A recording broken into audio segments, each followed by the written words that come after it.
So the first thought that comes to mind is that we all understand the three pillars that underpin sort of any human endeavor in terms of trying to improve our ability to do stuff, which is data, process, and culture. And data has always been around. It's not like suddenly people woke up in the 1990s and said, oh, data, and then let's start doing something. We've always had data. It's simply how has that data been used? And how have we built processes, and how has culture influenced our processes? So I'll make a few comments on each one of those dimensions.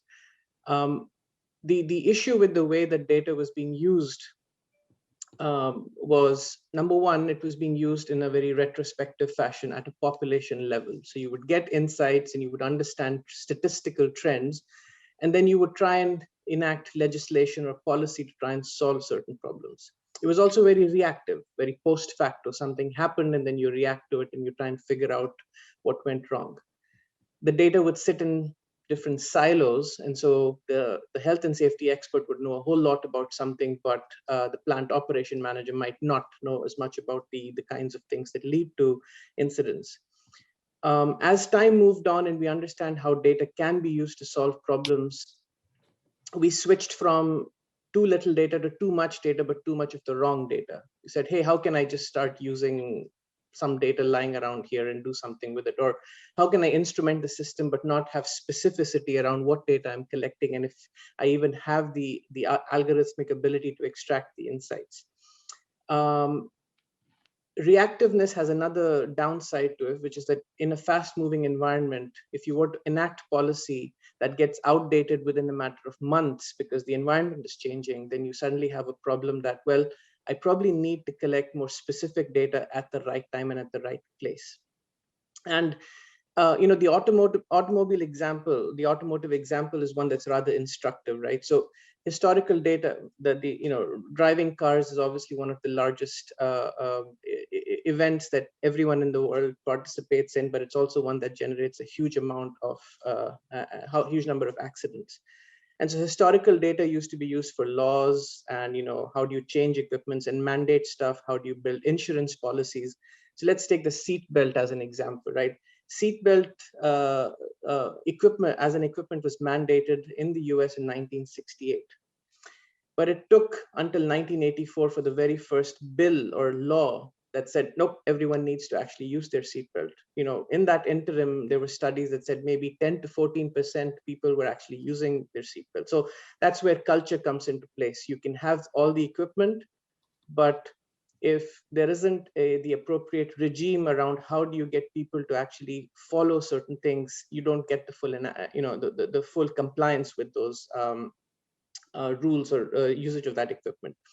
Car seats are still a work in progress. Many countries in the world don't have car seats, and we see so. And by the way, this is where the interesting thing is. There were huge debates when seatbelts were, forced upon people. So people were, comparing it to sort of fascistic tendencies of society, forcing me to do something. But then culture comes into play. Well, how does culture come into play? It's about laws and enforcement. What are our attitudes? In certain countries, seatbelts are sort of just, people even they're happy to actually stick a little strip out here without it being attached to something, as long as it gets them away from a fine. Cognitive biases play a big role, and data has a big role in terms of mitigating cognitive biases. And how do we see that while we drive our cars? Some people love to thread in and thread out of different lanes while they're driving. And normalization of deviance is one of those biases that we see in the industry also, which is people start, even though there's good process in place and there's good mechanisms for monitoring things, everyone starts behaving in slightly non-compliant fashions because nothing happened. So you have this bias about, oh, everything's fine. So I can start threading between lanes, or I can drive 1 meter behind the other car and everything's fine until it's not fine. And then how do you solve that problem? And so the industry in the automotive case came up with, well, lane avoidance technology, collision avoidance technology. And the point I'm trying to make there is, it's by the use of situational data, situational awareness, where sensors are checking what you're doing right now. They're giving you the nudges, the alerts, so that even though you may relapse into your bad habits because nothing bad has happened and you don't really understand why you're being forced to do the right thing, those nudges save you from yourself when you're actually working. And so on a work site, if you can tell a worker to keep looking down to see no one is working immediately below them, you reduce the chances of them accidentally dropping something and injuring their coworker. But you can imagine how someone might forget that. And that's where I think technology and data and sensing and situational awareness play a really big role. I'll you know I know I'll end with the connection to sustainability, right? So sustainability in my mind, and I apologize for the gross oversimplification. Sustainability is essentially expanding the scope of what we're trying to preserve. Safety is about preserving us as people. Sustainability is about the environment. And as with anything, when you make the scope larger and you make the scope more diffuse, people sort of lose even more how they can help preserve the environment, because it's just such a more diffuse concept. But I think it's a strong contention to say that the ideas that we get from how we use data and technology to make us smart and proactive about getting ourselves safer in our working environments can now be extended to say, how can we actually involve all of society to kind of collaboratively be able to share data, to be able to get intelligence on how they can make an impact on society, right? And I'll end with the final sort of punchline, going back to what Chris said at the very beginning. Technology has always been reductive.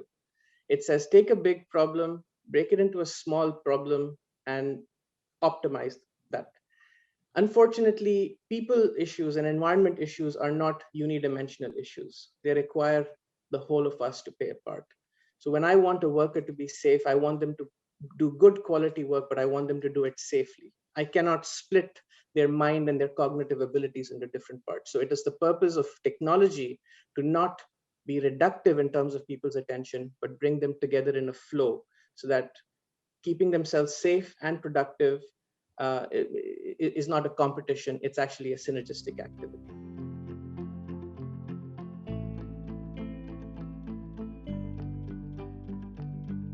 In addition to asking people to comply to processes, I think a good refresher or reminder would be to deliver through technology inline examples of what compliant or non-compliant behavior looks like. And as opposed to saying, well, be careful not to do the following things when you have a trench, potentially deliver for them an experience which shows them through a picture or through a video that this is what you used to do, and this is what bad looks like. So when you go about recording your video as to how you're doing it, it's important for you to just view what the bad stuff is. And I think it prevents us from splitting our attention and having it be an inline experience.